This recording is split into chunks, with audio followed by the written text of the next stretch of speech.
E aí, gente, era Nem Science aqui. Esse episódio 92 do Era Nem Science Podcast é mais focado em ciência da computação, matemática, física, etc. Fazia tempo que eu não postava desse. Tinha focado mais no de economia. Tem também de direito, mas infelizmente uns vídeos estão o fone não tava tão bom, né? Eu vou continuar também com o podcast de filosofia e de direito, né? Especificamente na parte de filosofia. Mas esse daqui é mais focado em ciência da computação. Até o último foi computação quântica, né? E aqui eu vou falar de dois livros. Eu vou colocar aqui, que é o Society of Mind, do Marvin Minsky, muito bom. E o Perceptrons, que é dele e do Seymour, que é um psicólogo. E principalmente estudou mais com Piaget, por exemplo. Se eu não me engano, em Geneva. E outros autores, né? Bem próximo a Piaget. Realmente importante nele. Tem um livro dele também, Mindstorms, que eu não li ainda. Mas ele influenciou indiretamente, tá diretamente também, o projeto Mindstorms da Lego, né? Robótica. Para ensinar robótica e também programação para crianças, né? Então, desses dois, ambos são tipo obras-primas, mas o Society of Mind eu creio que é melhor, mas ele é uma extensão do que o Perceptrons fez. O Perceptron é mais focado na parte mais matemática, inteligência artificial e tal. O Society of Mind é mais psicologia e tal, linguística, computacional, etc. Esse Perceptrons eu tava querendo ler já há um tempo, né? Quando eu fiquei sabendo dele e tal, há um tempo atrás. Esse livro você, tipo, vem em qualquer curso inicial de inteligência artificial, porque ele basicamente alguns dizem que é uma das causas do que foi chamado de inverno da IA, né? Teve dois invernos da IA. Foi um tempo em que teve um aumento de pesquisa em inteligência artificial, principalmente do século, perdão, principalmente da década de 60 do século passado pra frente, e depois teve uma queda, né? Esse artigo, um dos causou a queda. Teve uma aula no Introdução à Economia, do último curso que eu publiquei, que falei sobre isso, né? Tanto um relatório específico, que eu não lembro o nome de cor, e esse livro impactaram aí para pesquisa em inteligência artificial parar naquela época. E não ia dar retorno. Tanto, eu tava lendo alguns papers, eu não vou citar aqui, mas eu citei na podcast anterior de economia, os papers do Solomonov, que é um cara muito importante também nessa pesquisa de inteligência artificial inicial. Os primórdios aí, né? O paper do Turing, Alan Turing, que fundou o tema de certa forma foi em 1950.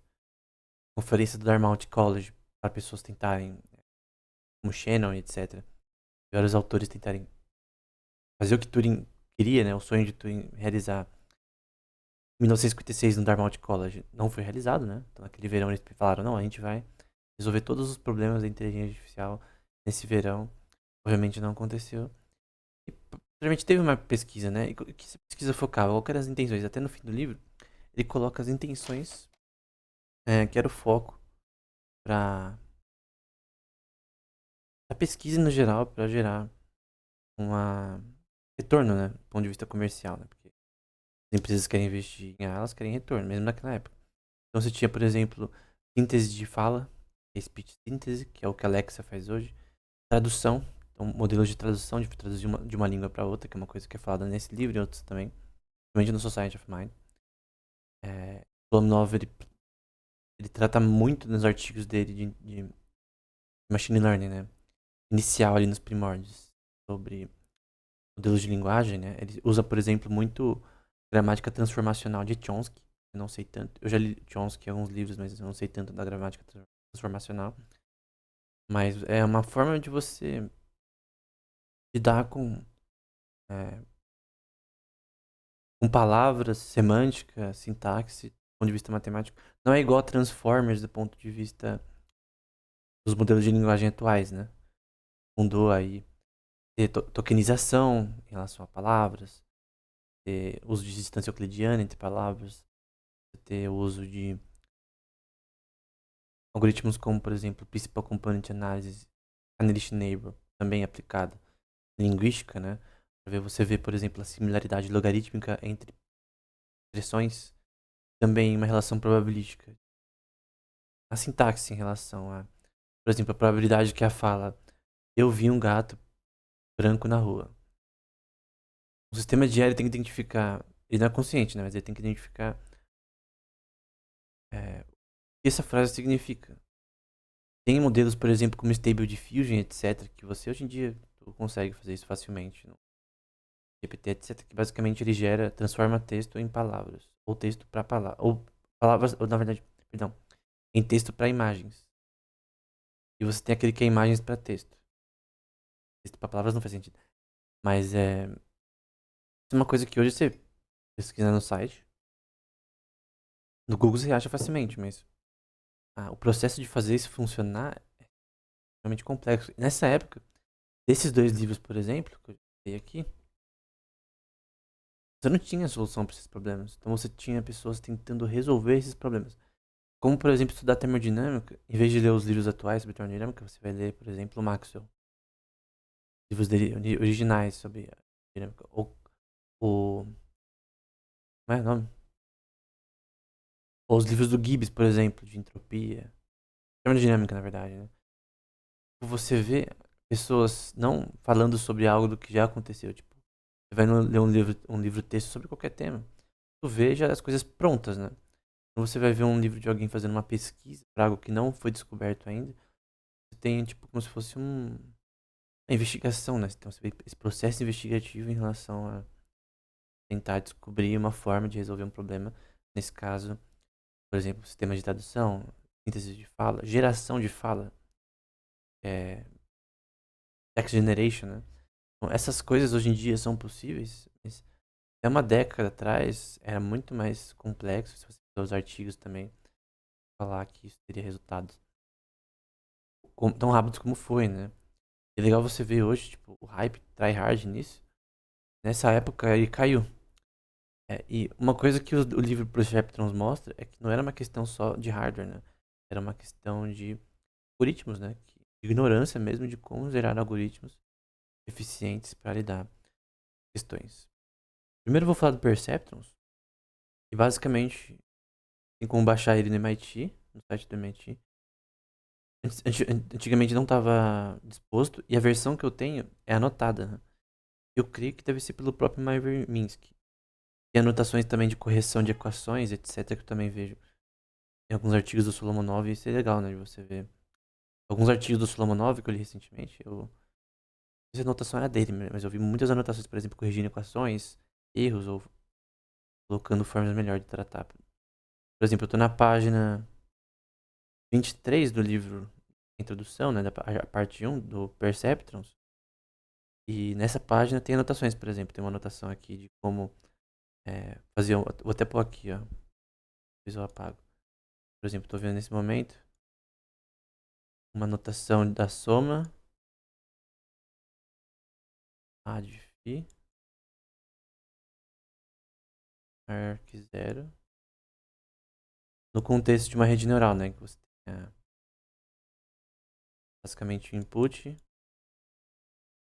aí você tem a conectividade do input, que é só a conectividade, tá? Tá desenhando. Do espaço característico, agora esse termo aqui é posterior.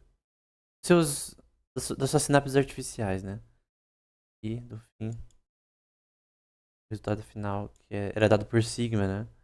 Isso aqui é y, né? Mas enfim. Tem seu input, vamos supor que é a imagem de gatos e cachorros, tem as redes neurais artificiais, sinapses artificiais numéricas. Vão ser coleções de matrizes operando cálculo para fazer uma função recorrente para atualizar esse algoritmo, versões modernas, para gerar um output, onde representa essa equação ali, a página, só que é uma anotação, né? Se você comprar o livro do Marvin Minsky na versão original, não vai ter essa anotação. Então é interessante você ver as anotações do próprio autor, ou outros autores, sobre partes do livro, né?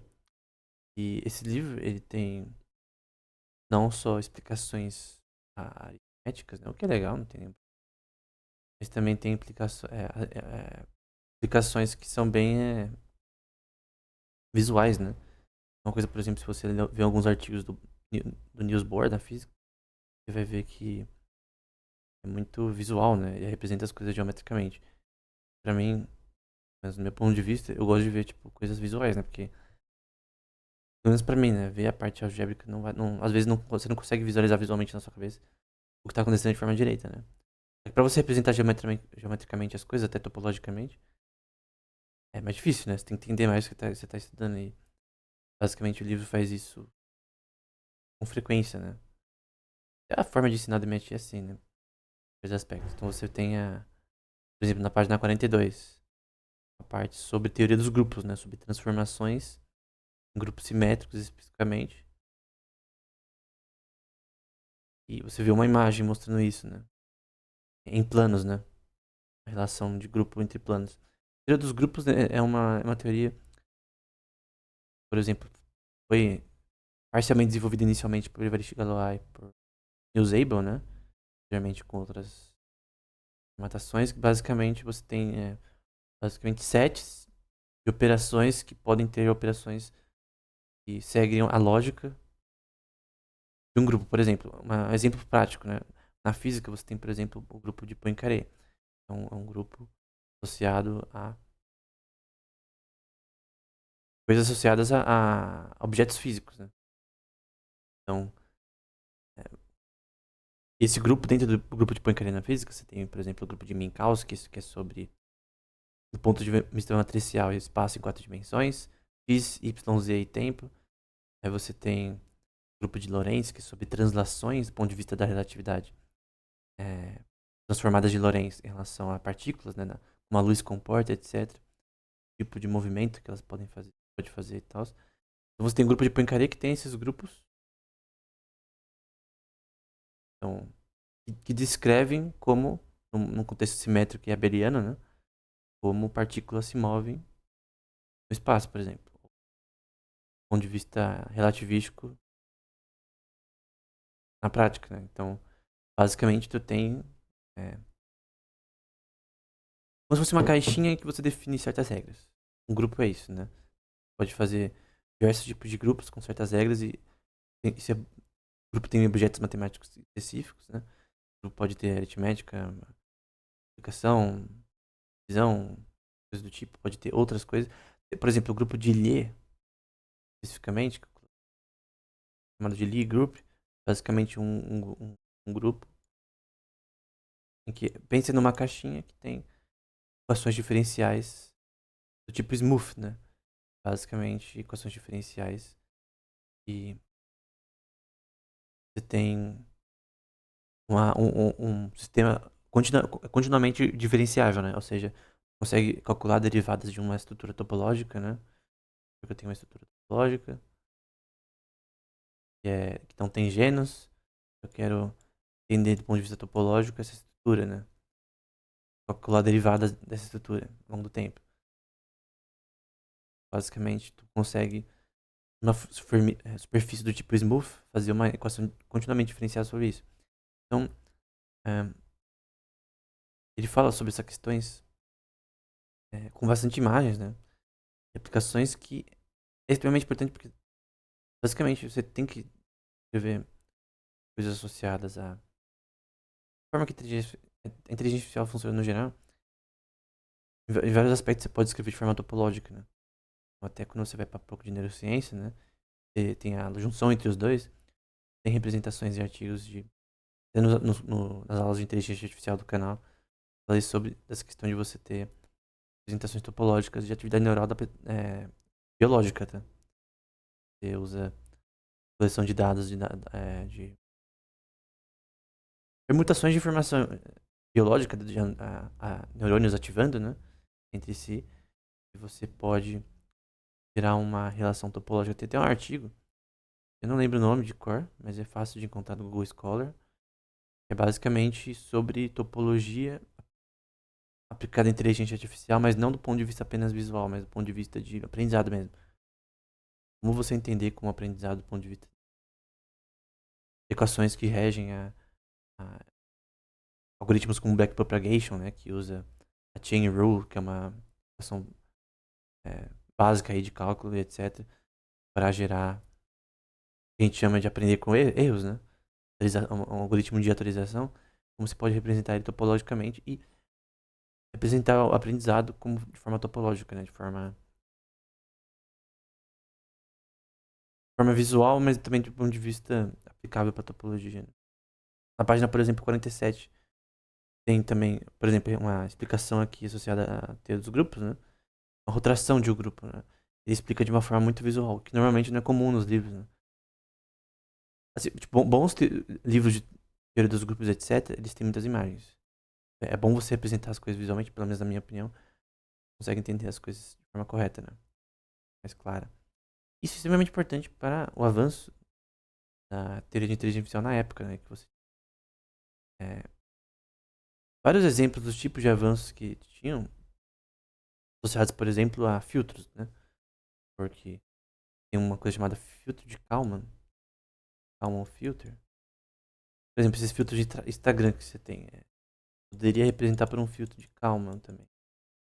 E você tem uma relação pixelada aqui de uma imagem, representar, por exemplo, parte dessa imagem. Vamos supor que eu quero representar essa parte aqui da imagem, ou essas partes aqui da imagem. O que é que o sistema computacional ele entenda que está nessa região. Vamos supor que tem uma moto e tem um ambiente ao redor da moto, etc. E você quer identificar o que está nesse ambiente, né? Você quer fazer um algoritmo que faça isso. Pode usar filtros de Kalman, por exemplo. Tu pode usar várias inferências, até inferências de distribuições gaussianas, né? Para você inferir o que está naquela imagem do ponto de vista computacional. Isso são coisas que a gente vê aqui, até do ponto de vista da teoria paternística da inteligência artificial, uma certa época, né? Que não fez muito sucesso, infelizmente. Realmente não funcionava tão bem. Mas está na história da inteligência artificial, anos 70, etc, pra frente. E essa questão de você tentar analisar, fazer uma coisa como, por exemplo, reconhecimento de objetos, reconhecimento facial. Naquela época, isso não era possível e não existiam algoritmos que faziam isso de forma eficiente. Já tinha redes neurais, você vê papers do próprio Solomonov sobre redes neurais. Citando redes neurais, por exemplo, do paper do McCulloch e Pitts, vou tentar deixar na descrição, e do paper posterior do Rosenblatt, também. O termo Perceptrons veio dele, se não me engano. É porque a máquina lá que ele criou, um projeto lá dos Estados Unidos, do governo dos Estados Unidos, que fundou a pesquisa dele, né? É, hoje em dia, a pesquisa de inteligência artificial, nas últimas 3 décadas, é totalmente privada, né? Mas no começo era ela financiada pelo governo dos Estados Unidos, né? Isso é um fato. Então, pelo menos nessa época do Rosenblatt, etc. Basicamente, você tem. Era um livro do Rosenblatt essa questão do nascimento aí de redes neurais viradas no cérebro, de certa forma, né? Então, é, o, o- nesse livro Perceptrons, que é mais técnico, que o Marvin Minsky e o Seymour tentam fazer, né? É expressar todas as bases, do ponto de vista matemático, topológico, e, combinatório, estrutural, geométrico, para representar estruturas, né? Então, representar, por exemplo, não só filtros, né? Mas você conseguir entender coisas como de espaço, geografia de objetos, shape de objetos e outros aspectos de objetos. Porque você pensa que é uma pesquisa que estava em desenvolvimento, né? Você não tinha, por exemplo, redes neurais convolucionais que a gente tem nos anos 90, né? Um paper do Yosha Bengio. Se não me engano, ele é judeu. O nome ainda já dá pra ver, né? É, então, redes convolucionais, tipo, é um tema que mudou, assim, a inteligência artificial até para você ter... A aplicação inicial foi para cheques, né? Até dos artigos. Tipo, você tinha um cheque, você tinha a assinatura da pessoa e você tinha, por exemplo, os valores que tinha no cheque. Você quer fazer um programa para ser usado em bancos comercialmente para identificar isso, né? Nos anos 90 isso foi bem sucedido. Para reconhecer, para você interpretar tanto primeiro caracteres digitados, que é mais fácil. Eles são mais, obviamente, claros, né? Do que a letra é, letra escrita na mão por uma pessoa. Falando digitado por uma máquina de escrever ou computador. Nesse caso, eles desenvolveram também posteriormente, que foi mais difícil, para não qualquer garrancho, né, mas para linguagem, perdão, para letra à mão de letra à mão mesmo, né? Não é de forma, né? forma é mais fácil de identificar, mas letra à mão, né? E é mais difícil para um sistema computacional identificar, né? Tem coisas que é mais difícil computacionalmente do ponto de vista de imagem, né? Pra quem, por exemplo, já estudou desenho, sabe que desenhar pés e mãos é mais difícil. Tem que treinar mais. Eu, por exemplo, tava mais desenho, tava, tem sites que ficam te rodando imagens de tanto de pessoas ou mãos pra você treinar desenho, né? Em várias posições diferentes. E fazia muito é, treinos, né? Tipo, meia hora treinando mãos, várias posições, desenho, né? Meia hora desenhando tipos de posições de mãos específicas de um personagem, né? É mais complexo do que parece. Você fazer de cor, por exemplo, é bem difícil. Normalmente, eu, por exemplo, preciso de referência. Quando a pessoa já é boa o suficiente, ela consegue. De ter cubo, por exemplo, do Bleach, né? Que o Bleach eu só li o começo, né? Mas basicamente também ele é muito famoso por desenhar bem as mãos, né? Então é um trato que um artista precisa. Computacionalmente também é mais difícil desenhar mãos para um sistema computacional. Então é interessante que é difícil para seres humanos, né? Em relação a uma arte, que é o desenho, também é difícil computacionalmente. Para uma inteligência artificial, embora isso tenha melhorado muito recentemente. É mais difícil porque a estrutura da mão ela tem. É, quando você vai estudar mais sobre a desenhar em si, ela tem uma estrutura muito mais complexa do que parece. Os tipos de posições e forma que ela pode estar é bem mais complexo. Você tem uma busca por algoritmos que conseguem representar reconhecimento de objetos, reconhecimento facial, tradução, etc. E não foram bem sucedidos até esse paper do Marvin Minsky. Mesmo depois, demorou para isso ser.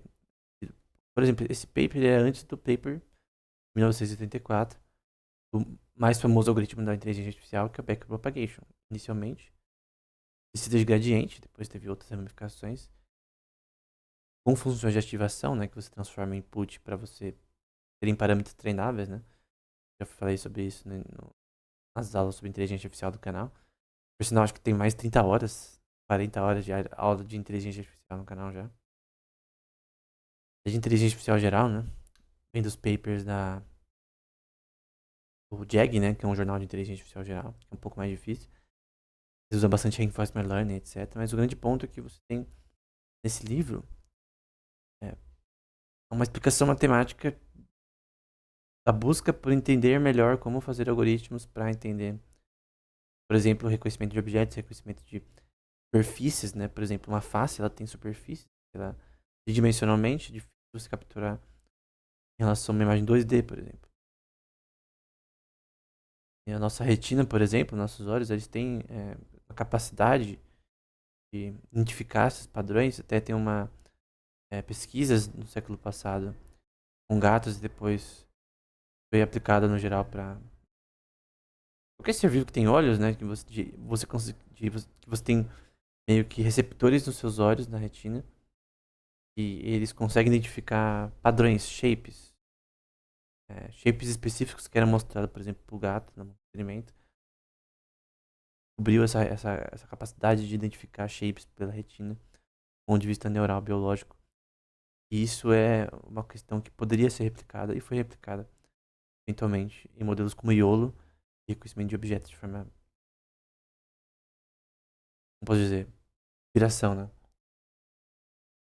Assim, sempre a pesquisa de neurociência e biologia foi associada à inteligência artificial, assim. Mesmo no artigo de Turing. Mesmo no livro Society of Mind, que eu vou falar depois do Marvin Minsky. Mas naquela época era mais. Naquela época você tinha realmente uma inspiração mais forte em neurociência, né? Hoje em dia ainda tem. Tem artigos, por exemplo, você vai no site da DeepMind, você vê vários artigos focados apenas em neurociência, aplicada nesse contexto. E é um tema que é recorrente, né? De como a gente pode, por exemplo, usar coisas como long term potentiation, short term potentiation, que é relacionado a questões que regulam o aprendizado no cérebro, né? Que é chamado de plasticidade, né? Pela, através dessas duas formas de potenciação que neurônios propagam informação no cérebro, que é associado ao nosso aprendizado, retenção de memória e etc. Com potenciação de longo prazo e curto prazo. São questões na parte de neurociência, né? Na parte experimental. E você tem Além dessa inspiração, neurônios, uma, alguns modelos que eles focam mais em neurociência hoje em dia, né? Porém, a verdade é que, por exemplo, eu lembro de ver no curso da como é? Deep Learning AI no Coursera. Então, só pra dar um panorama, né? Quando eu aprendi inteligência artificial, não foi por livros inicialmente, foi por cursos. Eu fiz primeiro os cursos da Deep Learning AI no Coursera na época, que é o próprio Andrew NG leciona os cursos, né? Ainda tem lá, eu acho. Tem até mais cursos hoje em dia. Andrew NG, eu acho que é assim. Se não me engano, ele era de Stanford. E ele faz várias entrevistas com o Hinton, com um cara que criou Guns, que é com vários autores, com Benio, né? E uma entrevista que ele fez com o Hinton, né? Acho que é Geoffrey Hinton, que é um dos caras do paper do Backpropagation, e era de uma universidade canadense, né? Ele era de psicologia e depois foi pra psicologia computacional, de certa forma. E aí basicamente ele perguntou, né? Você acha que backpropagation, né? Esse algoritmo que usa cálculo pra fazer um algoritmo de aprendizado, né? De você ter um algoritmo que você atualiza os erros. Ele perguntando pra ele, né? E é o algoritmo, entre aspas, que o cérebro usa pra isso, né? E a resposta dele é que não necessariamente. E se a gente pensar, realmente, não necessariamente. Você representar aqui, por exemplo, o algoritmo, a forma mais básica, né? É a derivada dos erros pelas sinapses artificiais, na ponto de vista matricial, de linha e coluna, dessas sinapses, né? Então, os inputs, tem N inputs, pode ser pixels, etc., que você usar como input, texto, o que você está fazendo. Tem depois as sinapses artificiais, né? Eu vou colocar como WJ. E no fim você tem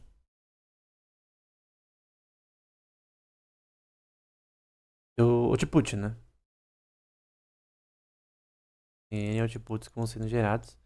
Obviamente é uma função recorrente, né? Tu não vai calcular isso aqui uma vez, vai ser vários cálculos de gradiente em que você quer achar as partes mais baixas de funções convexas do ponto de vista topológico. Pensa numa montanha, né? Até na primeira aula do Aranense Podcast eu falei sobre isso. Pensa numa montanha. Vamos supor que tem ouro nas partes mais baixas dessa montanha, mas é uma montanha que ela tem relevos, né? Tem declives, etc. Altives, que é basicamente essa palavra existe, né? Que é as partes mais altas dessa montanha. Você quer achar um algoritmo para as partes mais baixas. É estranho que o algoritmo que é citado pelo Solomonov em alguns artigos e pelo próprio Marvin Minsky aqui é o Hill Climbing Algorithm, um algoritmo de subir montanhas, seria a tradução, né? E eu não sei exatamente se é Gradient Ascent na prática, achar as partes mais altas de funções não convexas, mas é esse algoritmo que eles tinham em mente, enquanto não estava inventado backpropagation. Claro, quem inventou backpropagation não foi esse paper de 1984, teve um anterior que inventou, mas enfim. O que popularizou foi esse. E talvez se não tivesse agora esse paper de 1984, ninguém ia saber que existia essa técnica. E usar para IA, né? Então você tem a derivada de erros pelas sinapses artificiais, né? E você quer corrigir esses erros nas sinapses artificiais. Além disso, tenho que citar, né? Que um grande ponto, né? É que mesmo com esses avanços, a pesquisa em inteligência artificial não avançou tão rápido quanto as pessoas pensavam, né? Mesmo depois desse avanço, teve outros invernos da IA. Teve dois exatamente. Tá perto do terceiro, talvez. O que é o inverno da IA? É quando o investimento para. Seja investimento estatal na época, através do subsídio, fator importante na época, e é, investimento privado, né? Hoje em dia, obviamente, investimento privado em IA que faz as coisas rodarem, tipo, 99,9%, mas, embora eu tenha que ser justo, né? Que eu já vi uma grande gama de artigos financiadas por governos, né? Principalmente da China, etc., em IA que são bons e são importantes, mas no geral é a pesquisa privada, mas é bem sucedida, importante nesse tema. Mas o grande ponto mesmo com esses avanços, você não tinha solução de problemas como, por exemplo, reconhecimento facial na época, reconhecimento de objetos, que a gente chama hoje de Stable Diffusion, que é o foco que você vai transformar a imagem para texto, síntese de fala como uma Alexa, você não tinha isso. E não era uma questão somente de memória, hardware, era uma questão de algoritmos. Eu não tô falando que P é igual a NP, mas se você tivesse os algoritmos na época, você poderia fazer alguma coisa ou outra. Mas é que você não tinha. Então, é a nossa ignorância sobre matemática que impedia essa relação, essa possibilidade. Né? É, tem coisas nesse livro que lembram um pouco coisas que a gente vai ver em redes convolucionais posteriormente. Redes convolucionais é uma coisa que você tem que entender visualmente através de GIFs, por exemplo. Porque tem que entender a ordem da rede convolucional. Ela é complexa, mas, por exemplo, na página 120 você tem algumas coisas que lembram um pouco redes convolucionais, né? Lembra um pouco filtros de Kalman em alguns aspectos, na página, por exemplo, 122, etc. Né? Do livro Perceptrons. E, novamente, por exemplo, na página capítulo 7, né, na página 128, você tem aqui no fim de um capítulo, que é o capítulo 7, do próprio Marvin Minsky, uma explicação muito bem feita, né, escrita à mão, para ajudar no livro. Então, seria interessante, talvez, o IMET, que tem os direitos desse livro, eles publicarem a versão do livro com esse essas anotações, né? Na página 120 tem uma anotação enorme aqui sobre a parte, né, dos filtros em si, né? Geralmente vão ser usadas em redes convolucionais, que aplicação para imagens e tal. Então, se você vê aquele gatinho lá que, sei lá, aqueles IA de gato que fica tirando com 12, etc, na porta da pessoa, que já viu um monte disso, é por causa de algoritmos como esse, né? Que você, é uma forma de visão computacional e geração de imagens e aplicada para vídeos também, até ao vivo tem alguns algoritmos que é aplicado para Zero Shot Learning, One Shot Learning, coisa do tipo, que são algoritmos posteriores. Tem várias questões associadas a isso, né? Então, o que é interessante é que o livro do Marvin Minsky, né, o Perceptrons, ele é realmente muito visual. Extremamente visual, é muito bem construído, né? E, embora não conseguiu resolver os problemas que existem, porque basicamente ele dá um panorama de toda a matemática por trás de inteligência artificial na época. E no final ele demonstra que, em vários aspectos, a merda não ia dar certo tão cedo. Então, obviamente a gente não sabe o futuro, só Deus sabe o futuro.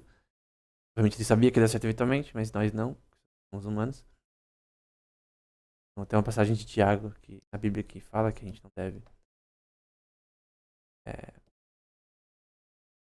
tentar falar frases como que a gente fosse prever o que vai acontecer no futuro, se a gente vai ser bem sucedido ou não, a gente não sabe o futuro, né? O futuro pertence a Deus, né? Mas a questão é que, para um investidor na época, o cara vê o artigo do Marvin Minsky, o report Light Hill, lembrei, o Light Hill Report, que é um pouquinho depois, de 1974, se não me engano, 72. Eles veem os dois. O Marvin Minsky, que é o tipo, o cara, se não me engano, até ele ganhou um prêmio Turing Award, né? Prêmio Nobel da ciência da computação, se não me engano. Então, alguém tão sabe no tema. Você vê outros artigos de outros autores, você vê que também não tá vindo muita coisa. Tem questões comerciais práticas. O investimento caiu. De forma talvez até correta, porque o timing não era certo. E é uma falácia que a pesquisa em qualquer tema, do ponto de vista de ciência, ela avança com mais capital colocando ali, mano. Cara, se você colocasse capital nos anos 60, 70, inteligência artificial, quando você quisesse, você não teria os resultados que você tem hoje. Nunca, cara, porque muitos dos avanços substanciais em inteligência artificial, eles vieram de forma privada por indivíduos, entre aspas, randômicos. É a minha visão é que Deus distribui conhecimento para as pessoas de forma descentralizada. Por exemplo, você tem a solução para mudar de assunto totalmente. Solução de alguns problemas matemáticos, como por exemplo, sobre a impossibilidade de calcular certas classes de equação de Fantinas, né? É chamado de 10º problema de Hilbert, em que Yuri Matsevich que resolveu esse problema, a Julia Robinson fala, né? Várias pessoas tentaram resolver esse problema. Foi o Yuri Matsevich que resolveu. Ela falou, tipo assim, tem uma citação dela. É, o Yuri Matsevich, né? Tipo assim, eu tentei tanto resolver esse problema, tantas pessoas tentaram, mas era só você tipo, eu esperei você, alguém como você nascer pra eu viva ver esse teorema sendo finalizado, né? Sobre o problema assim, que não tem decisão, né? Ou seja, que não é resolvível. É uma classe específica de equações diofantinas e cálculo com números naturais, né? Fazer um algoritmo que faça isso é impossível. Tem um algoritmo que faça isso. Não é nem questão de, tipo, algoritmo eficiente pra isso. Essa questão não tá nem na classe NP, tá na classe XP, tipo, não tem solução. Obviamente tem soluções para certas classes de equações diofantinas nesse caso, mas eventualmente não para todas as equações, né? Esse é o 10º problema de Hilbert, que não tem solução. Vai pra Gödel, etc. Mas o grande ponto é que os avanços da pesquisa acadêmica, elas vêm de formas privadas que as pessoas não conseguem nem entender. Não é questão de capital, por exemplo. Foi a alocação de capital do Estado ou privado que fez Einstein escrever os papers do ano Mirabilis, né? 5 papers ali dele sobre relatividade especial, movimentos brownianos, efeito fotoelétrico. Só bomba monstruosa.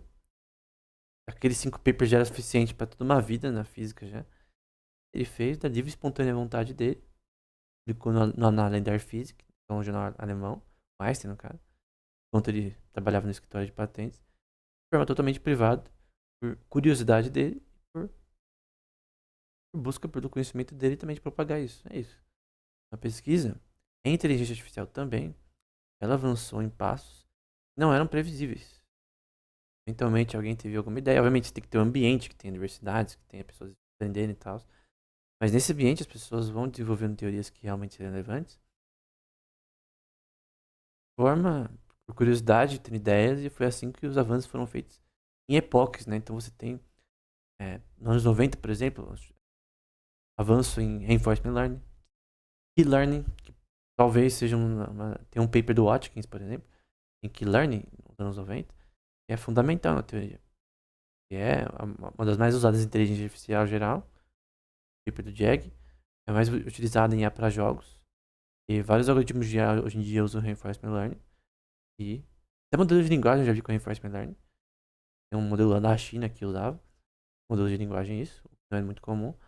Mas basicamente, o grande ponto aqui é que esses avanços vieram em épocas diferentes. Então, por mais que o paper do Minsky, o livro do Minsky, é, disse a verdade, a questão é que eventualmente poderia ter sim um retorno de investimento. Mas, por exemplo, se você investisse em inteligência artificial nos anos 60, vamos supor, tivesse 50 anos na época, né? 60, né? Tem uma hold, uma empresa enorme de tecnologia, você quer investir nisso. Não ia ter retorno nos próximos anos.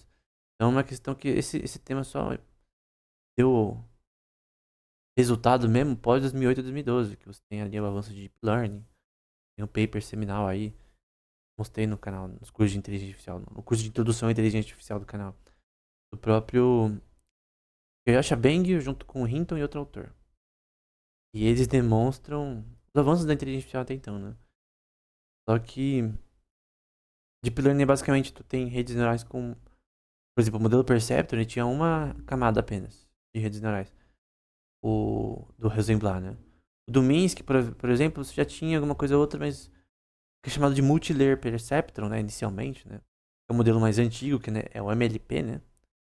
É um modelo talvez não usado atualmente, não usado atualmente, mas basicamente é um Perceptron, né? Tem o seu input, você tem as sinapses artificiais numéricas, você tem o output, que é o resultado final. Na versão do Rosenblatt, inicialmente, era hardware mesmo, ele tinha hardware, tinha sinapses artificiais de hardware mesmo. Era só algoritmo, e basicamente tem essa questão de que a parte de memória não ia nem aguentar você ter camadas ali. você precisa lidar com mais dados, né? Então, por mais que eu falei que é uma questão mais de software e algoritmos, também é uma questão de hardware. Pela lei de Moore, o hardware foi aumentando ao longo do tempo, só que também os algoritmos vieram vindo, né? Então, vieram a vir, começaram a nascer algoritmos sendo aplicados para esse tema. Por exemplo, fiz uma breve pesquisa sobre a história de backpropagation no artigo que eu publiquei no Voz Impressa. Né?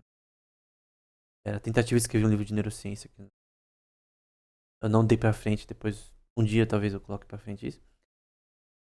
Mas que foi lá pra matemática na França, no século XIX, se não me engano. 1800 bolinha. Um paper específico, eu não lembro de qual autor, de qual, sobre descida de gradiente. Tipo, o primeiro paper em descida de gradiente. Deixa eu ver se eu pesquiso aqui. Na verdade, essa pesquisa é um pouco mais complexa, né? First article propagation frame. Ver se eu acho, né? Na verdade, gradient descent. Algoritmo famoso de inteligência artificial. And France. Vamos ver se eu acho. Então, você tem avanços que aconteceram, tipo, uns 2 séculos atrás. E só vieram na forma que foi aplicada para inteligência artificial na década de 80. Não é que você não tinha uma matemática desenvolvida para isso. Que ninguém tinha aplicado isso da forma que deveria ser aplicada para esse problema. Tem, às vezes, um ambiente totalmente desenvolvido do ponto de vista da repertório matemático do tema, mas não. Vou falar com aqui. Quem inventou o gradient descent? Porque eu não consigo lembrar de cor quem é. Who invented gradient descent? É um matemático na França. É o Couch, é um artigo do Couch. Deixa eu ver se eu acho o nome do artigo. Eu lembro que eu li esse artigo. É um artigo bem pequenininho, né? Eu vou. Name of the article. Eu acho o nome do artigo. Eu vi pela primeira vez esse artigo que eu não conhecia num artigo do Schmidt-Huber. Falando sobre a história da inteligência artificial. Até um artigo num site, na verdade. Como se fosse um blog, né? E o Schmidt-Huber, que é um cara que participou do Long Short Term Memory inicialmente. Gödel Machines, que é uma máquina que replica a si mesma. Um negócio mais ou menos assim. Ele cita esse paper de 1957 que se chama Méthode générale pour la résolution de systèmes d'équations simultâneas. Então, é um método geral para a resolução de sistemas de equações simultâneas. Né? Então, paper de 1957. Primeiro paper, de certa forma, explicar um algoritmo que poderia ser. Algoritmo não, uma equação associada a descida de gradiente, né?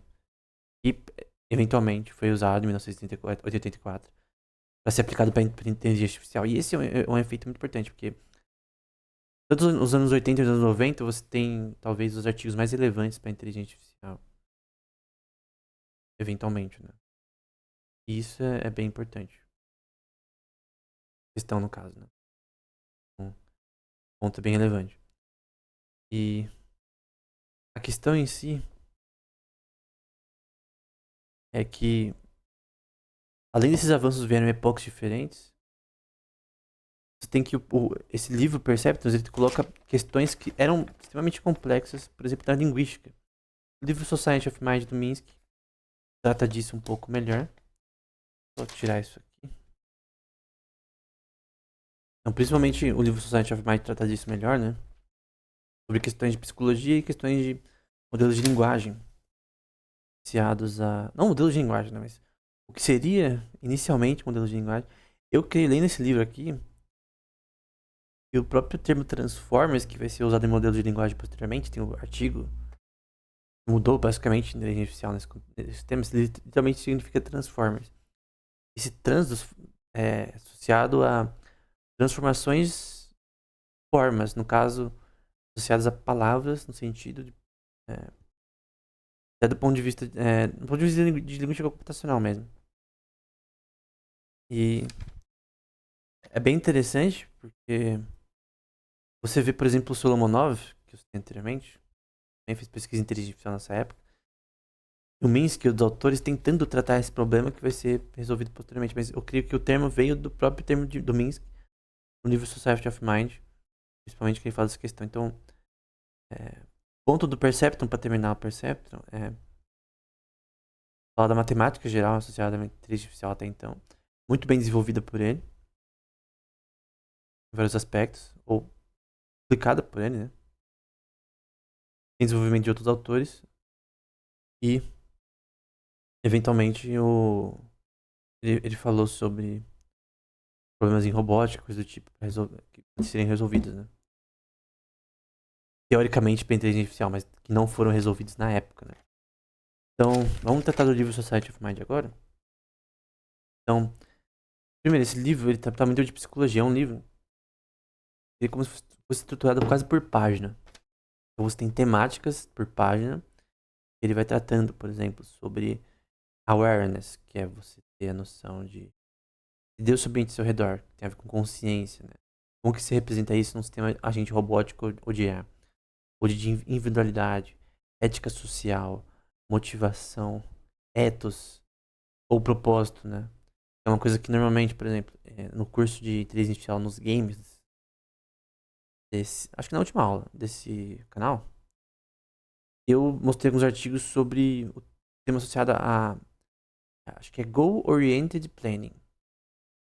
GOP, creio que é o termo.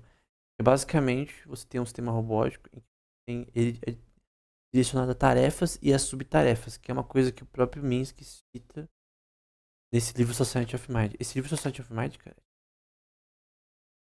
ambos são obrigatórios pra quem estuda inteligência artificial, mas, cara, tipo, ele é mais simples de ler, porque ele é muito denso, né? Ele tem muita coisa interessante, né?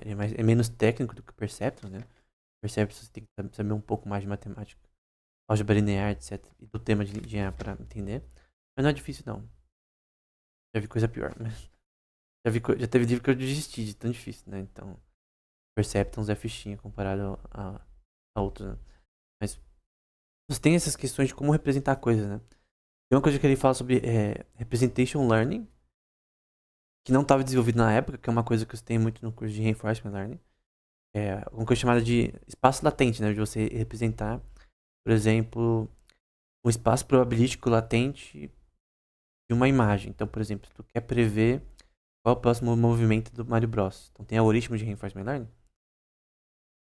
De Representation Learning, na verdade, perdão. De Representation Learning, que tem a ver com Reinforcement Learning. Eu fiz curso no canal também, do Representation Learning, em que você quer, por exemplo, calcular o próximo movimento do Super Mario. Então você, com base nos seus estados passados, tenta prever o próximo movimento. Imaginar, entre aspas, esse próximo movimento, computacionalmente, através do que é chamado de espaço latente. Normalmente, o termo é Z. Se input normalmente é X, e output, que é o resultado, é Y, ou ações, né, A, dependendo do algoritmo, se for Reinforcement Learning, o próprio espaço latente denominado por Z. Se eu não me engano, em números naturais. Não lembro se o input ou o espaço latente que pode ser representado em números naturais. O resultado é normalmente em números reais, o Y, né? Mas o grande ponto é que você vê ele citando isso, que vai ser uma teoria desenvolvida posteriormente e usada de forma consistente. Tem uma coisa que é interessante, que é difícil de entender na minha opinião, que ele chama de Level Bands of Memory, ou níveis de banda de memória. Você tem, obviamente, isso aqui é óbvio, tá? Tem memória, ela tem propriedades hierárquicas, né? Por exemplo. Tem coisas que eu lembro da minha infância, de imagem da minha infância, e eu lembro visualmente, lembrar. A gente consegue, obviamente, por exemplo, tu consegue fazer agora, tentar, por exemplo, lembrar de uma imagem. Por exemplo, tu pode fechar os olhos e pensar na imagem de uma bola, por exemplo, de futebol. Consegue representar isso na sua mente, isso é óbvio. Não precisa se esforçar muito pra isso. Pode fechar os olhos e representar uma palavra, por exemplo, escrita. Imaginar, né? É. Isso talvez vá no seu ápice, né? No sonho, né? Que você imagina. Já vi pessoa que teve sonho, cara, que tava na água, sentiu, viu da água no sonho. O seu cérebro ele tem a memória, não memória muscular, mas memória do ponto de vista representativo, de vezes que você já sentiu água gelada numa praia, etc. Então, tem sonhos que eles podem ser um pouco mais profundos, né? No sentido de que, obviamente, é um sonho, né? Não existe aquilo, mas ele consegue simular as coisas de forma tão fiel que parece a realidade, né? O cérebro ele consegue criar imagens de forma bem factível, né? No sonho, muito mais, né? E, de certa forma, Representation Learning, ele pode representar, através do espaço latente, probabilístico, com base no input, né? E nos resultados que você teve anteriormente no seu algoritmo, imagens. Pode criar um espaço latente de imagens possíveis. Probabilisticamente. Tudo probabilidade. Probabilidade funciona muito bem na inteligência artificial, tá? Um dos temas onde ela é mais bem sucedida. Agora, na economia não, né? Mas enfim. Então esse Level Bands of Memory ele vai falar, por exemplo, sobre retenção de hierárquica de memória. Essa hierarquia lá é inconsciente às vezes, né?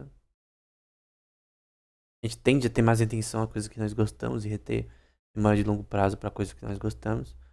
Obviamente cito o hipocampo, que obviamente, principalmente na parte CA3, CA1, CA2, é importante para a memória. A parte do hipocampo ali. Próximo ao tálamo, né? Você tem o que é chamado também de lower bands e upper bands of memory. Então você tem bandas, né? Níveis de banda de memória, do ponto de vista algorítmico, tá? É um predicado, tipo, uma forma de representar a memória, não é que tem níveis de banda do ponto de vista biológico, né? Não, é do ponto de vista neural, né? Do ponto de vista neural, do ponto de vista que a gente pode representar computacionalmente, né? Não tô falando que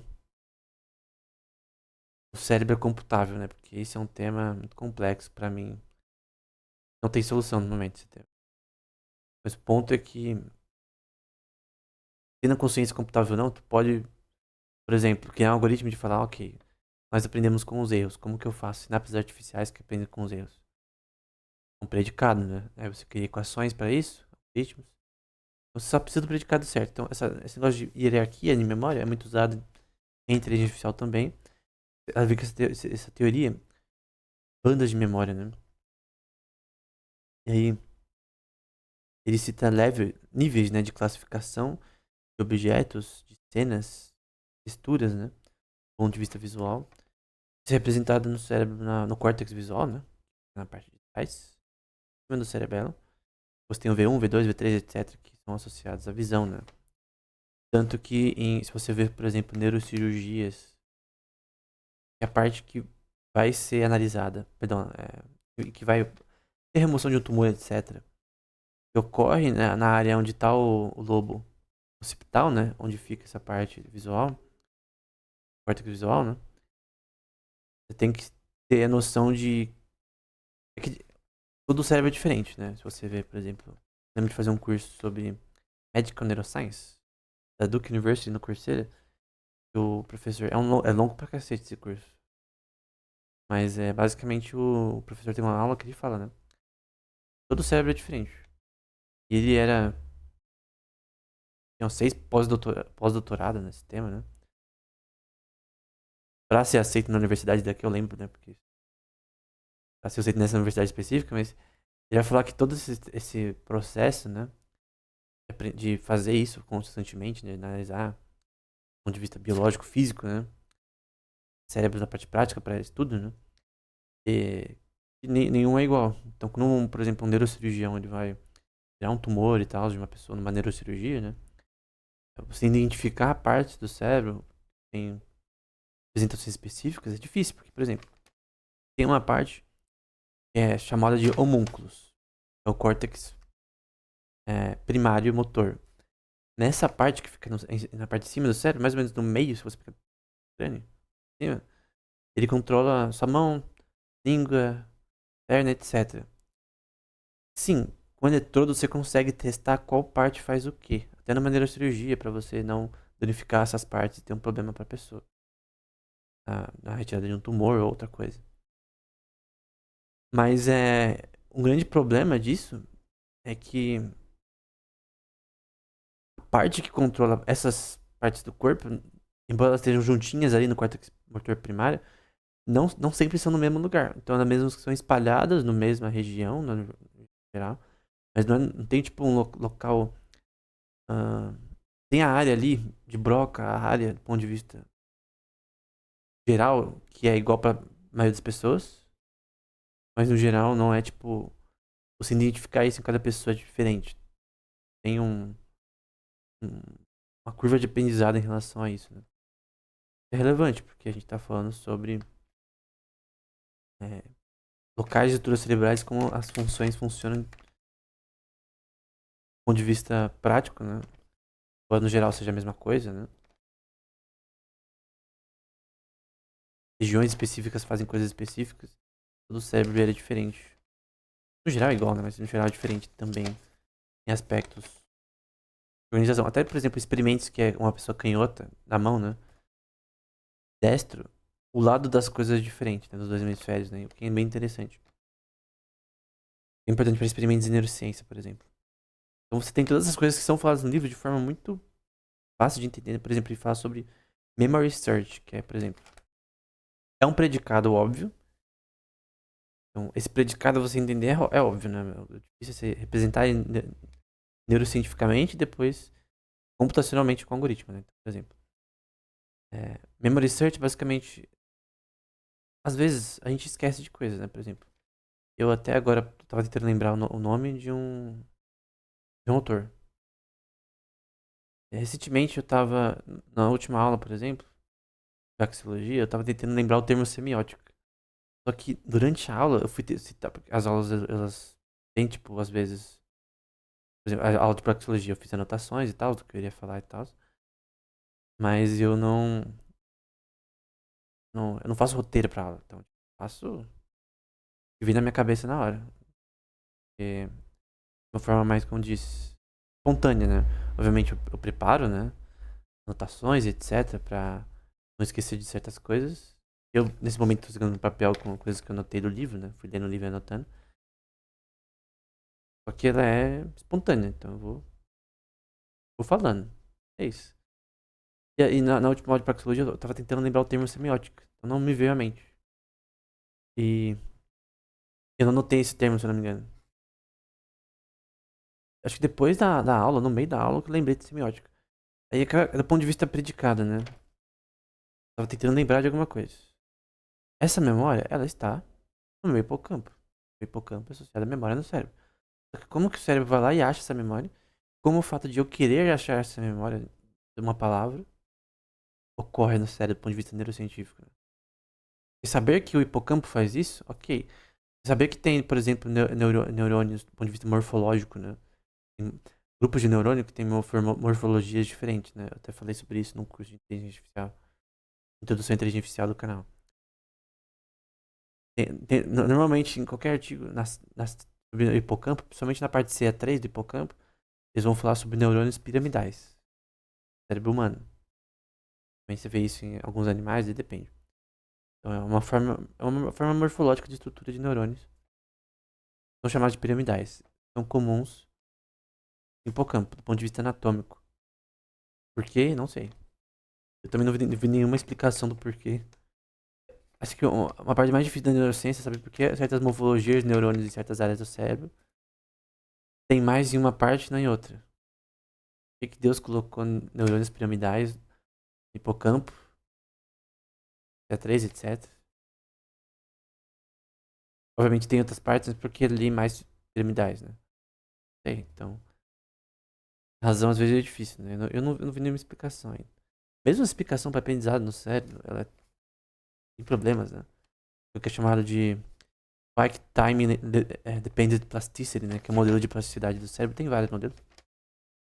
Normalmente normalmente aprendizado no cérebro, plasticidade, que é basicamente seu cérebro se realinhar para corrigir erros, etc. Pra você aprender de fato, né? Basicamente com long term, potenciação de longo prazo e curto prazo, mas mesmo isso, cara, não é o suficiente. Tipo, eu vi pesquisas, no livro que eu tava escrevendo, até ano passado, não lembro, e Eu lembro que basicamente nem para aprendizado no geral é tão importante isso. Essa plasticidade específica é importante, mas não é a soma do que como funciona o aprendizado no cérebro. Então, mesmo na pesquisa em neurociência é difícil você ver isso, mas esse negócio de você, por exemplo, pesquisar uma palavra na sua memória, um evento, lembrar de algo, primeiro acontece de forma hierárquica, por isso que existe uma coisa de long short term memory em IA, basicamente uma forma de memória hierárquica. Então, e uma IA que joga jogos, etc, né? Então, sistemas de IA ele elimina memórias inúteis, por exemplo. Eu não lembro do que eu comi na segunda passada, da semana passada, nem da retrasada. É inútil. Talvez eu lembre, por exemplo, naquele dia específico, eu fui no Outback, eu comi tal coisa, eu lembro especificamente. E, hierarquicamente, a gente lembra de dias que são mais memoráveis pra nós. Por exemplo, dia do seu casamento, dia do seu nascimento não dá, né? Tem que ter um anime, Yakusoku no Neverland, se eu não me engano. O cara cita negócio médico lá, que acho que nem sei se é verdade, que a pessoa lembra. Acho que é ficção, né? Aquilo ali é ficção. A pessoa lembra, não só da sua infância, mas da época que tinha meses de vida, né? Até antes, é uma coisa de louco, né? É ficção, com certeza, né? Mas. O anime, né? Obviamente não existe aquilo, mas. É, tem memórias que são apagadas na nossa mente. Obviamente, quando você estuda, por exemplo, psicologia, desenvolvimento, né? Psicologia, principalmente de desenvolvimento, que é a evolução da criança. Que é esse Piaget, tá? Eu aprendi, principalmente mais de psicologia com o Paul Bloom inicialmente, né? Fazendo cursos dele. Ele pôs na minha cabeça, e eu concordei, eu até hoje concordo. Embora eu tenha que ler mais Piaget. O Piaget, o resultado dele no longo prazo não é tão relevante. Então, a minha visão atual, talvez eu gosto mais de ciência da computação, talvez é mais cognitiva, né? Então eu vou mais pro lado cognitivo, psicologia, né? Então mais pra parte de neurociência. O Freud, Skinner, não curto nem um pouco. Mas a grande questão é que quando a gente fala sobre parte neurocientífica associada à memória, né? Hierarquia de memória, tem questões até fenomenológicas, porque, por exemplo, eu inconscientemente vou ter uma facilidade para memorizar um dia que foi legal e de um dia que foi ruim, ou palavras que eu uso mais, etc. Ou coisas que eu gosto. Até porque a gente tem mais atenção a coisas que a gente gosta. Atenção, normalmente, modelo de atenção, isso é no córtex pré-frontal, tá? Tem livros escritos só sobre o córtex pré-frontal, que eu já fiz até resenha no Instagram. E, e a atenção é basicamente você ter uma capacidade de retenção de memória de curto, médio e longo prazo, com base na sua capacidade de atenção atual, né? Vai pra working memory também, que é basicamente uma relação de atenção de memória de curto prazo, por exemplo. Eu falar 7 números, 4, 7, 8, 9, 10, 29, 78, etc. Talvez você tenha dificuldade de lembrar. Mas se eu falar devagar, talvez você consiga decorar mais rápido. Se eu falar 7 números, você consegue decorar, mas no curto prazo. Por exemplo, celular. Meu celular até recentemente eu não tava lembrando. Aí eu falei, quer saber, eu vou decorar o número do meu celular. Aí eu lembrei. Agora eu lembro, né? Consegue fazer isso pra curto e longo prazo também, se você quiser. Embora eu não lembre o nome de todos os celulares que eu já tive. Normalmente eu só lembro do atual, né? Senhas, etc. Working memory é basicamente uma memória RAM. A memória, quando você está acordado. Não acordado necessariamente, mas a memória do que você vê atualmente agora. Do que você pode armazenar temporalmente agora. O que é limitado, né? Então se eu mostrar 100 números numa tela e falar pra você decorar todos os números, não vai decorar. Tem pessoas que talvez tenham uma mente mais treinada pra isso, né? Privilegiada pra isso. Deus deu capacidade para ela pra isso, mas normalmente a working memory ela não consegue nos seus modelos de atenção ter muita informação de uma vez e conseguir processar, né? Então, por exemplo, se eu falar muito rápido, talvez você não consiga entender melhor do que eu tô falando. Basicamente, você não consegue processar a informação que é entregue de forma muito rápida. tem um timing em relação à processamento de informação de linguagem falada. Você consegue entender melhor o que a pessoa tá. Até ler, cara. Ler rápido, uma pessoa que tá mais acostumada, tudo bem, mas no geral você lê mais devagar, não tão devagar, né? Mas é melhor, porque você consegue ter uma retenção de memória, a sua working memory. É óbvio, você não precisa fazer. Embora existam experimentos associados a isso, você não precisa fazer um. Não precisa pensar muito sobre isso, né? É óbvio que em relação a predicados de modelo de atenção a priori, é um fato, né? Mas a grande questão é que somente modelos de atenção são extremamente importantes para avanços de inteligência artificial, né? Obviamente, no Society of Mind, o Minsky ele trata disso continuamente. Fala por isso em várias questões, né? Ele faz, por exemplo, algoritmos de resolver problemas, que é uma coisa que o Solomonov faz também. É, algoritmos de brute force para resolver problemas. Relação de subobjetivos ou subproblemas a serem resolvidos, por exemplo. Acho que é o Solomonov que dá um exemplo no reporte dele, no relatório. De, por exemplo, tu quer fazer um sistema robótico que vai daqui até a China. Quais que são, tipo, o objetivo final é você ir até a China. Quais que são objetivos e subobjetivos para gerar o objetivo geral, que é ir até a China. Então, o sistema robótico ele tem que ir sozinho, nesse caso. É, pegar uma passagem na internet. Vamos supor que é um robô físico. Ele tem que ir até o aeroporto, passagem comprada, fazer tudo certinho, fazer o check-in, etc. Ele tem que andar tudo sozinho, ele tem que visualmente pedir um táxi, estar no táxi, etc. Ficar mais eficiente possível. Esperar o depois do embarque. Eu nunca peguei avião, então não sei como funciona, mas esperar o avião chegar lá e de repente você tem que, mas entre aspas, uma baldeação. Eu sei que isso não é o termo, né? Você vai, o avião vai parar em algum lugar, você tem que esperar, etc. Vai ter, não é um voo direto, né? Enfim, tem subobjetivos que o agente diário tem que lidar. Obviamente, nós sabemos, Deus criou o ser humano em um dia, todo o resto, e outro dia os animais, etc. É incrível que ele criou um organismo que pode aprender, capacidade de aprender, do ponto de vista neural. Até hoje a gente estuda e consegue entender. A ciência continua avançando, tem vários problemas sem resoluções, né? É incrível como Deus criou isso em um dia. Talvez seja até mais, na minha opinião, difícil que criar o próprio mundo, né? Na minha opinião, né? Isso é muito mais complexo do que parece, digo. A mente humana e animal, porque tanto esse livro Society of Mind quanto a pesquisa associada à neurociência e inteligência artificial, ela se beneficia muito dos estudos de neurociência em animais, né? Tem um curso de graça, né, na plataforma do MIT, por exemplo. Tem muitos cursos de graça do MIT. Eu já fiz, por exemplo, de economia, o primeiro curso que eu fiz de microeconomia foi um dos cursos gratuitos do MIT, né?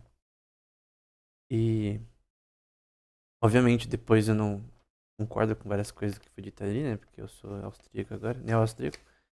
Mas, pô, perfeito o curso, né? Entre outros, né?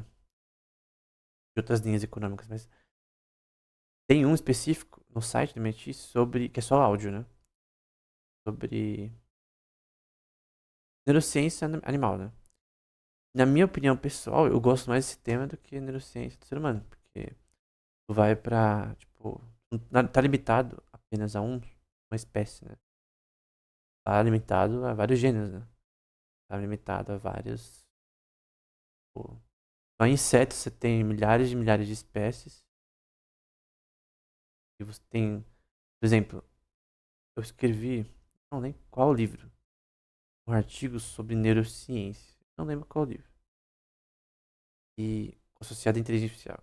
E aí que eu fiz, eu lembro que até uma semana, foi uma semana, acho, ou alguns dias da semana, eu, para ter referências em algumas partes, eu li livros sobre, livros não, artigos, no Google Scholar, pesquisando mesmo, pra quem saber, uma coisa, gente, tem cara que já me perguntou sobre, como você faz pra pesquisar e tal, escrever, fazer livros, coisas, etc.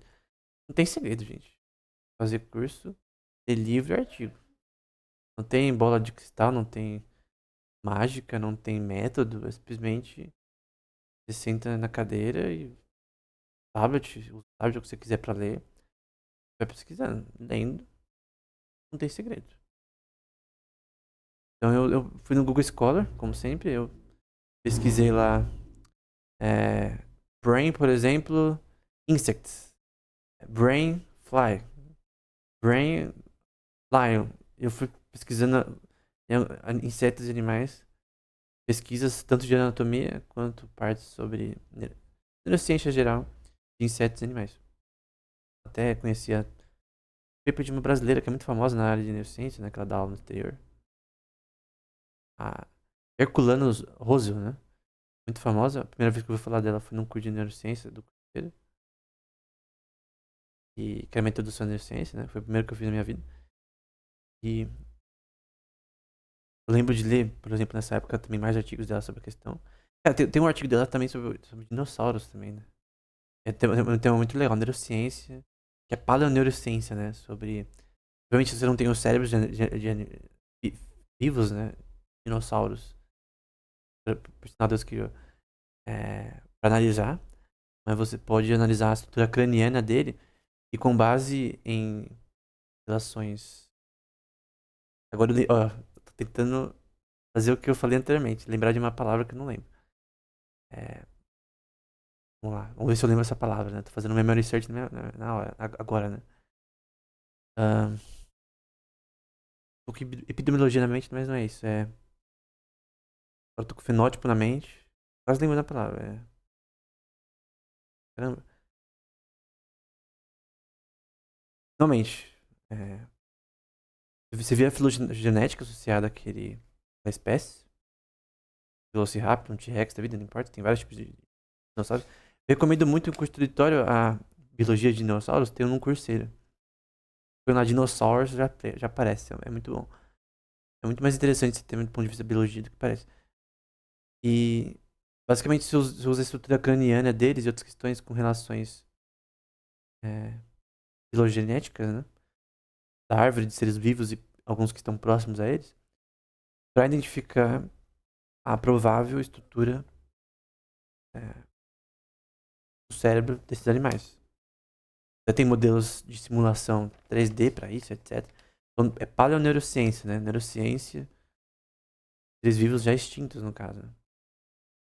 E funciona, deve funcionar, porque eu já li artigos nisso, né? Mas a questão, né? Será que é isso mesmo? Porque é uma simulação, né? Você não tem a coisa viva, né? Obviamente, nunca vai ser tão eficiente paleoneurociência como você ter experimentos em vivo, né? Animal vivo, ou com post-mortem, você analisar, do ponto de vista. Tem máquinas específicas para você cortar seções do cérebro para analisar de forma até bem pontilínea, né? Específica. É, por exemplo, um cérebro de um rato, por exemplo, no. É Blue Brain Project, que demonstra ali que acho que não me engano, alguns terabytes alguns teras de armazenamento só para simular a conectividade de um cérebro de um rato, né? Então, você não consegue fazer isso se você não tem o cérebro físico de um Velociraptor, por exemplo. Mas essa questão de paleoneurociência é legal porque você tem essa questão de tentar prever qual era a estrutura cerebral de certos seres vivos com base na estrutura óssea deles, né? E através disso também tentar entender, também do ponto de vista filogenético, né? Com comparações com animais parecidos. O problema é que às vezes nem sempre, por exemplo, você tem tipos de abelhas que obviamente elas são filogenéticas próximas, espécies de abelhas. Não tem milhares de espécies. Tem uma espécie específica que eu acho que eu li nessa época também, que eu tava fazendo essa pesquisa específica para um livro, que já tá publicado. E eu tava pesquisando sobre abelhas diferentes, né? Tem uma abelha específica, eu não lembro o nome. Abelha, morcego, um negócio estranho. Que é uma abelha que ela come carne, cara. Eu vou pesquisar aqui. E uma citação dessa, provavelmente a pessoa vai pensar. Eu pensava que era mentira, né? É, abelha que come carne.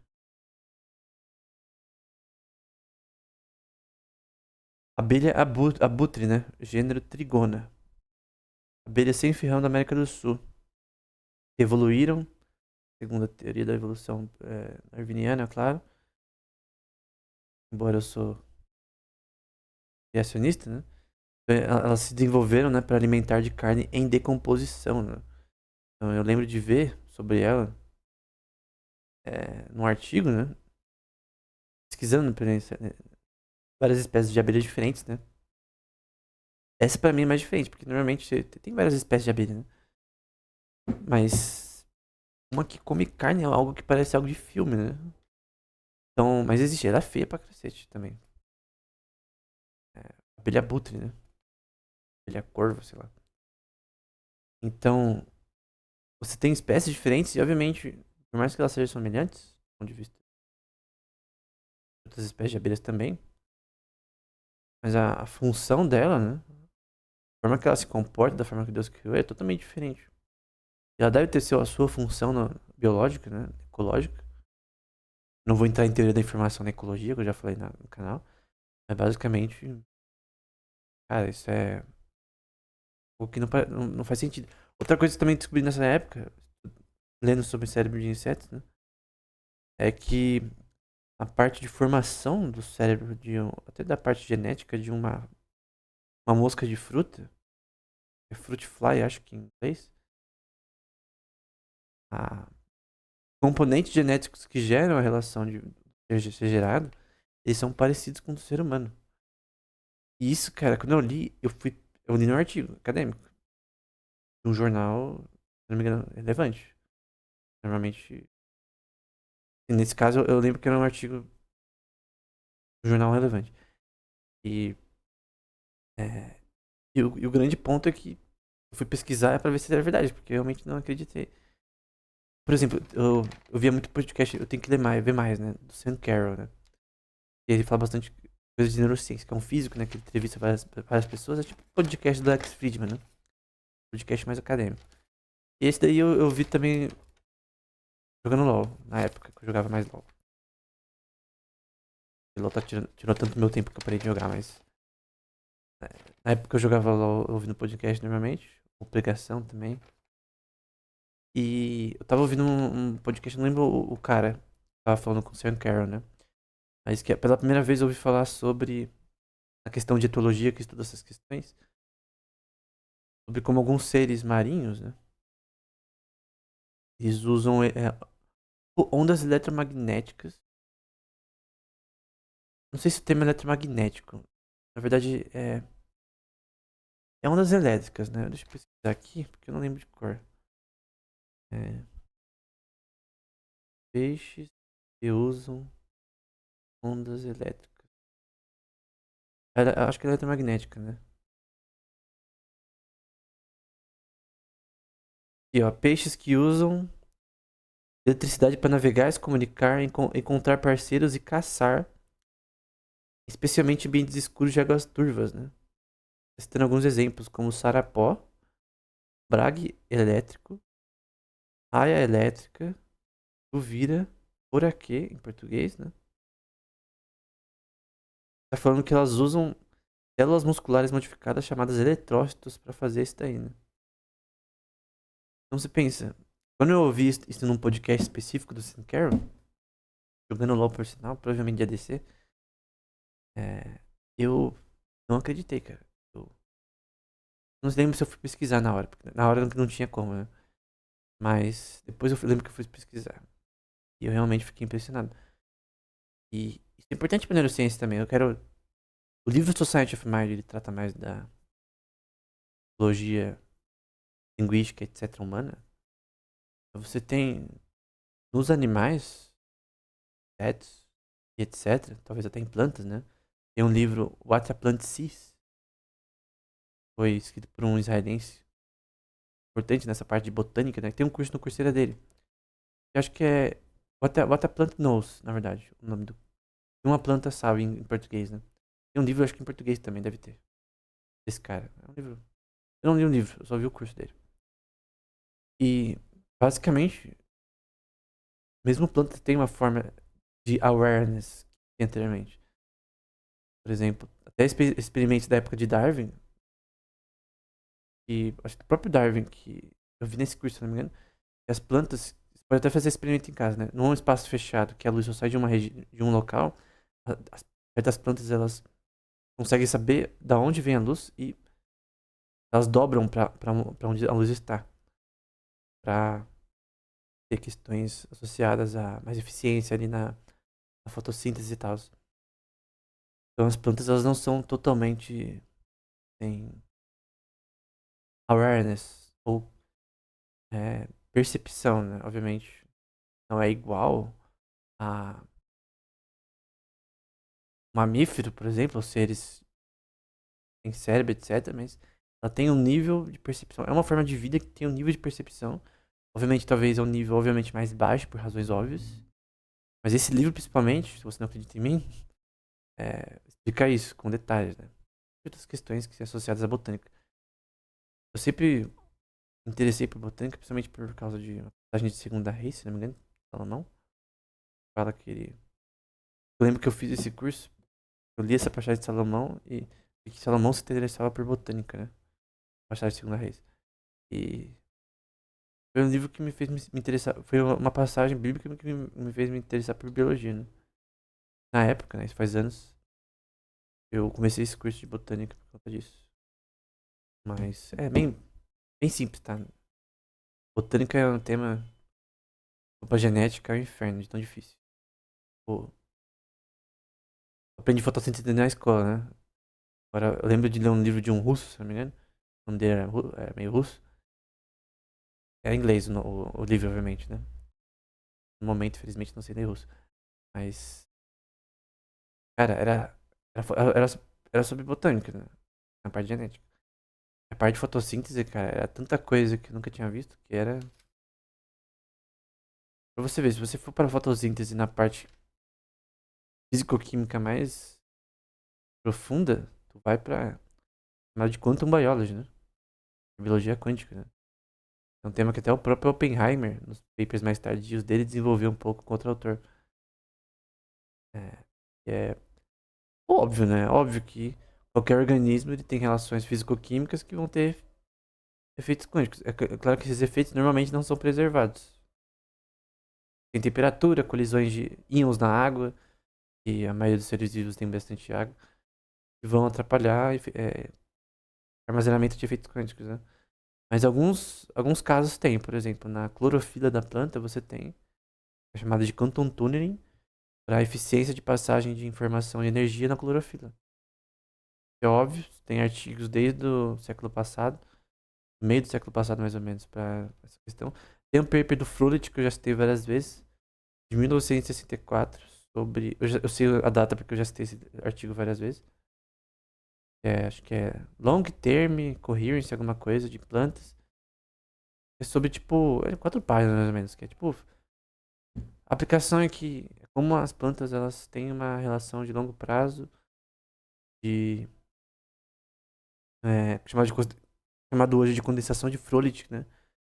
Que é um efeito vibracional das plantas, de proteínas, para elas conseguirem fazer a fotossíntese melhor, né? Então você vai para uma parte que você tem que entender um basiquinho sobre física quântica para biologia, para entender realmente como se funciona, né? Então, quantum biology, né? Não é novo, né? É relativamente antigo em relação a outros temas do século passado. O século passado foi quando a maioria das coisas ocorreram, né? Então Deus permitiu que no século passado a sociedade avançasse muito mais, né? Mas meu ponto é que neurociência animal, insetos, etc., ela é muito mais complexa. Ela dá muito repertório de coisas diferentes, comportamento e atividade neural. Seres humanos, né? E isso é importante para a inteligência artificial. A própria pesquisa que começou a visão eletrônica do cérebro, ela começou no paper do Hodgkin Huxley, não lembro a data, em testes que foram inicialmente neurônios de polvos, né? O axon, né? Que é o braço do neurônio de polvo, ele é enorme. E aí eles conseguiram fazer testes ali que viram que os neurônios eles se comportam de forma eletrônica, né? Com impulsos elétricos que têm uma relação eletrônica que você pode analisar e mostrar. São impulsionadas por relações de cálcio, potássio, sódio, íons ao redor, não lembro outros, mas canais de cálcio, potássio, sódio, tem outro também. E a quantidade em relação a certas questões vai fazer canais de íons aumentar, perdão, abrir ou não. Isso acontecendo no todo o cérebro ao mesmo tempo. Nesse momento tá acontecendo no nosso cérebro. A forma que Deus criou o cérebro, né?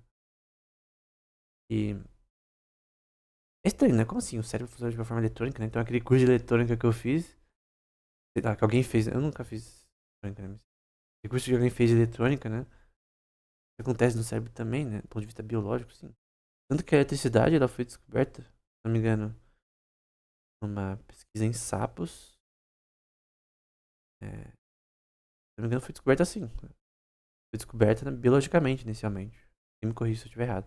Pelo que eu lembro, do que eu li de história da ciência, foi descoberta é, um sapo, né? Então, organismos, eles têm impulsos elétricos. Né? De onde vem essa energia para ter impulsos elétricos? Né? Ela vem... Nós comemos, né? Reações metabólicas causadas quimicamente por reações catalíticas, né? Então, você tem reações catalíticas, né? Catalítica é o que vai impulsionar uma reação a acontecer, né? Então, você tem compostos catalíticos que vai fazer uma reação que não aconteceria acontecer. O nosso metabolismo ele é feito de reações catalíticas. Até estruturas proteicas que vêm, coisas que comemos, elas vêm a síntese de proteínas associadas a funções catalíticas. Então, é, relações químicas, né? Então, tudo no nosso corpo é química, físico-química, né? Porque separar a química da física é impossível, né? Principalmente na biologia.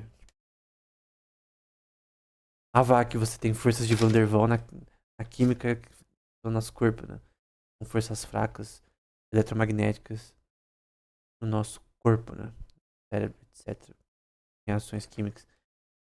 Então é um negócio de que vira um bicho de sete cabeças, mas tudo está associado, no fim, a avanços da inteligência artificial que tem muita coisa, até nesse livro Society of Mind ele tem a ver com isso também, uma pesquisa na neurociência de animais, né? Memória de animais, por exemplo, você sabia que tem uma coisa chamada corpos cogumelosos, né? Ou mushroom bodies em insetos e normalmente onde fica a memória do cérebro de insetos. Normalmente insetos você tem uma estruturas homólogas, né? Elas são similares, né? Por exemplo, esses mushroom bodies, você tem, por exemplo, o tritocérebro, eu tô lembrando de cor, tá? Duocérebro, são tipo regiões que normalmente você tem, e aí você tem é, mesmo neuroreceptores, transmissores como NMDA, GABA, etc., que vão regular até sono de insetos e tal. Eu, eu quando li esse artigo, achei estranho, porque eu pensei, pô, GABA, NMDA, coisas que regulam atividades no cérebro relativamente importantes no ser humano. Tem inseto, porque normalmente a gente pensa que, ok, o cérebro, perdão, o inseto tem cérebro, ok, mas não deve ser muito complexo, né? Mas na verdade, ele tem um certo nível de complexidade e é relativamente interessante. Então, isso é algo que faz pensar sobre a própria Elana, a Curlano Rosel, né, que é brasileira, ela mostrou nos artigos dela que, anatomicamente, né, o número de neurônios e tamanho do cérebro e razão cerebral, né, de corpo-massa não é tão relevante para a inteligência. O mais relevante é outras questões, né. Bom, parte do livro do Society of Mind do Minsky também fala sobre linguística, né. Ele fala sobre coisas como, por exemplo, micronimes ou polinimes, a parte de memória de longo prazo, né. São questões que ele cita associadas à linguística, né. Ele fala sobre isso, por exemplo, transframes. Parece ser o termo que foi usado posteriormente para Transformers na parte de linguística, né. Não é do filme, não tem nada a ver com o filme. Forms é de forma e trans é de relações de... Eu acho que o termo é transformações associadas à linguística, né? Palavras, frases, etc, do ponto de vista vetorial. Tem pronimes, que é associado à memória de curto prazo. Tem isonimes, que é uma mesma ideia de coisas diferentes. E polinimes, que é a mesma coisa, de ideias diferentes, então ele usa termos para representar coisas associadas a predicados sobre a psicologia da linguística, né? De psicolinguística, né? Coisas associadas a ideias, objetos que representam palavras na nossa mente. Um isonime é uma ideia para coisas diferentes. Um polinime é uma ideia, alguma coisa para ideias diferentes. Por exemplo, eu tenho o objeto bola. Isso faz me remeter à ideia de futebol, ou de brincar, ou de criança, ou de lazer, campo. Aí você vai, né? Ele coloca, do ponto de vista linguístico ou psicolinguístico, o termo psicolinguístico não é bom, né? Você tem que, na minha opinião, associar algo com neurociência, né? Mas, enfim, ele está tentando criar uma teoria básica de linguística que seria aplicada para linguística computacional posteriormente. Eu creio que alguém lendo o livro dele na época falava, isso daqui nunca vai funcionar. Hoje em dia a gente tem ChatGPT. Depois que a coisa já tá feita, né? Aí a pessoa fala, nossa, o cara falou. Até eu, né? O cara falou disso nos anos 70, né? Mas na época eu acho que ninguém pensava que isso ia funcionar mesmo. Então você tem questões, por exemplo, de previsão, expectativa, explicação, querer, atacar, defender, que você pode expressar através de algoritmos probabilísticos, talvez, criados a um agente de IA, por exemplo. Aí ele fala sobre expectação, normalmente, por exemplo. Eu acho que o nome dele é. Não lembro o nome dele de cor. Mas é de uma teoria que eu não acredito no momento. Mas chama Markovian Blankets. Eu coloquei no Instagram, se não me engano, um artigo associado a isso. Markovian Blankets.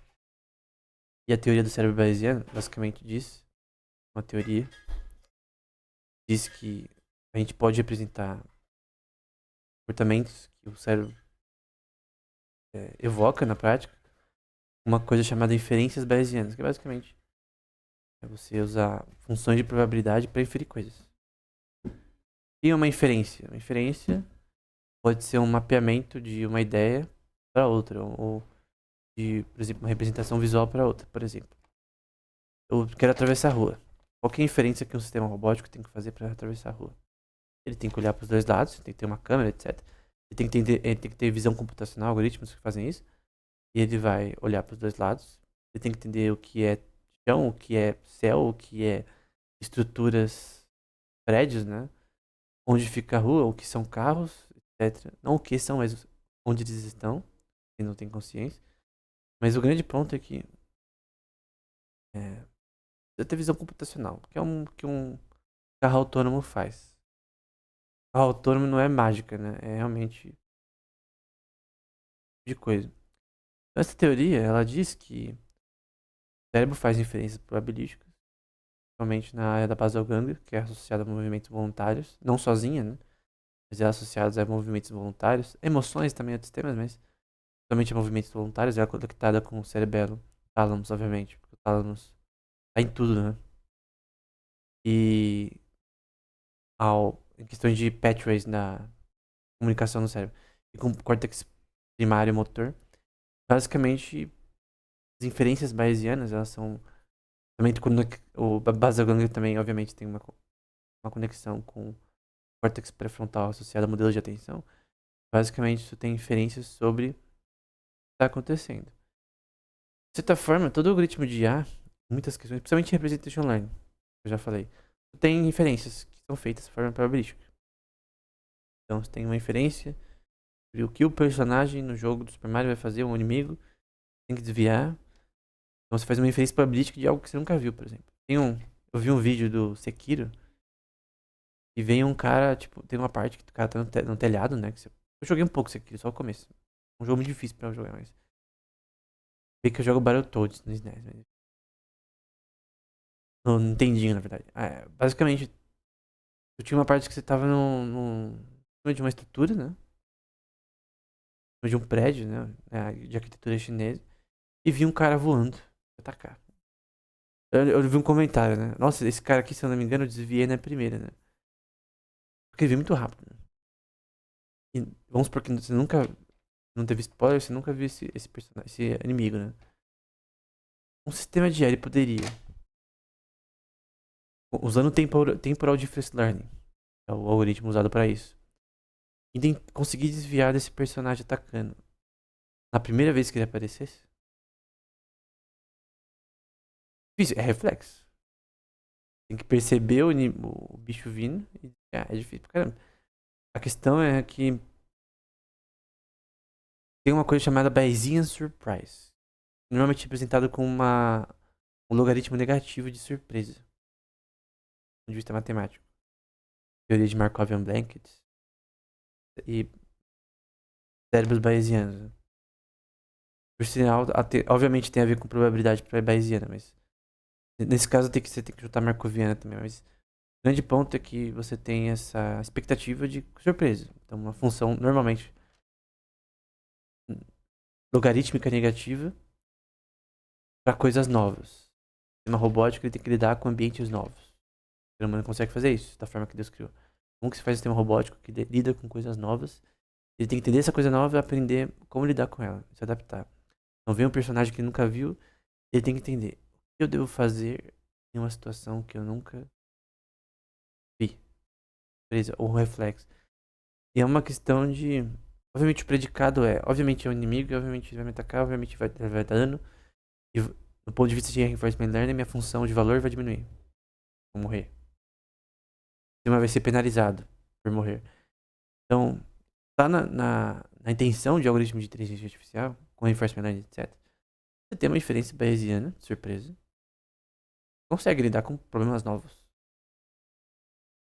E, obviamente, você na prática resolver isso sempre não necessariamente vai ser verdade. É possível, né? Todas essas teorias, né? Elas são aplicadas na inteligência artificial de forma prática. Então, essas ideias que o próprio Minsky escreve no livro, elas foram eventualmente, até o Solomonov, em artigos que eu já citei anteriormente, historicamente sobre IA, você vê que muitas coisas que eles não sabiam como resolver foram resolvidas nas últimas 2 décadas. Então, somente essa parte de linguística. Teve pesquisa em modelos de linguagem, em linguística computacional, permitiram uma ChatGPT da vida nascer. Então, e melhorar também. Tudo matemática no fim aqui. Né? Mas o grande ponto é que, até já terminando, tanto Perceptus como o Society of Mind, ele mostra algo que hoje a gente já vê realizado, mas que naquela época não tinha uma...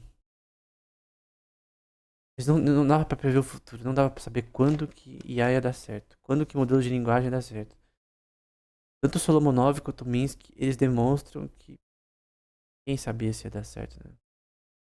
Pra não ficar difícil de lembrar, eu vou colocar aqui o nome do Solomonov. Caso você quiser pesquisar. Solomonov. Com 2 Fs. Não seria da... Seria da Rússia, se não me engano. Mas basicamente, ele e o Minsky eles falam bastante sobre essa questão, né? Então, o próprio Solomonov, ele criou uma teoria da indução. Eu não vou colocar na descrição. Eu já pus vários artigos dele no livro no último podcast de praxeologia. Mas o que é essa teoria da indução do Solomonov? É basicamente uma teoria sobre fazer induções sobre realidade, seja sobre ponto de vista linguístico, sobre imagens, qualquer coisa. Principalmente linguística. Então, o Solomonov ele tentou usar, como falei no começo dessa aula, muito a gramática transformacional de Chomsky, modelos de linguagem computacional que ele mesmo desenvolveu e também outros autores. Um autor específico, na verdade. Eu falei outros autores, mas um específico que ele cita. Não lembro o nome agora. Né? Basicamente, estava tentando fazer uma forma de criar o que hoje a gente chama de transformer, né? O que hoje a gente chama de modelos de linguagem, tokenização e etc. São modelos bem-sucedidos.